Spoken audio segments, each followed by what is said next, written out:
ಈಗ ಬರ್ತಾ ಇದೆ ಬ್ರೇಕಿಂಗ್ ನ್ಯೂಸ್. ತೇಜಸ್ವಿ ಸೂರ್ಯ ಪರವಾಗಿ ಪ್ರಚಾರ, ಟಿಕೆಟ್ ಕೈ ತಪ್ಪಿದ್ರು ಪಕ್ಷದ ಪರವಾಗಿ ಪ್ರಚಾರ ಮಾಡ್ತೀನಿ ಅನ್ನುವ ಹೇಳಿಕೆಯನ್ನ ಇದೀಗ ಕೊಡ್ತಾ ಇದ್ದಾರೆ. ಇದೀಗ ಬರ್ತಿರುವಂತಹ ಬ್ರೇಕಿಂಗ್ ನ್ಯೂಸ್ ನಿಮ್ಮ ಪಬ್ಲಿಕ್ ಟಿವಿಯ ಸ್ಕ್ರೀನ್ ನಲ್ಲಿ.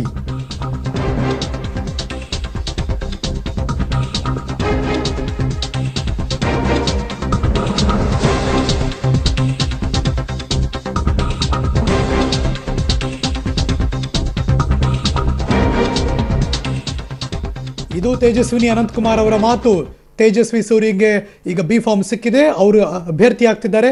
ಆತನ ಪರವಾಗಿ ನಾನು ಪ್ರಚಾರ ಮಾಡ್ತೀನಿ ಅಂತ ಇದೀಗ ಮಾತಾಡಿದ್ದಾರೆ ತೇಜಸ್ವಿನಿ ಅನಂತಕುಮಾರ್ ಅವರು. Great she's. ಹಂಗೆ ನೋಡೋಕ್ಕೋದ್ರೆ ಈಗ ನಡೀತಿರುವಂಥ ಬೆಳವಣಿಗೆ ಗಮನಿಸ್ತಾ ಇದ್ದೀರಾ. ಅವರ ಮನೆಯ ಒಳಗಡೆ ಹೋಗಿ ತೇಜಸ್ವಿ ಸೂರ್ಯ ತೇಜಸ್ವಿನಿ ಅನಂತಕುಮಾರ್ ಅವ್ರನ್ನ ಭೇಟಿ ಮಾಡಿದ್ರು, ಅವ್ರ ಜೊತೆ ಮಾತುಕತೆ ನಡೆಸಿದ್ರು. ಅದಾದ ನಂತರದಲ್ಲಿ ತೇಜಸ್ವಿನಿ ಅನಂತಕುಮಾರ್ ಅವರು ಅದನ್ನಷ್ಟೇ ಸ್ಪೋರ್ಟಿವ್ ಆಗಿ ಸ್ವೀಕರಿಸಿ ಮಾತಾಡಿ ನಿನ್ನ ಪರವಾಗಿ ನಾನು ಪ್ರಚಾರ ಮಾಡ್ತೀನಿ ಅನ್ನೋ ಮಾತನ್ನು ತೇಜಸ್ವಿನಿ ಅನಂತಕುಮಾರ್ ಹೇಳಿಕೆ ಕೊಟ್ಟಿದ್ದಾರೆ.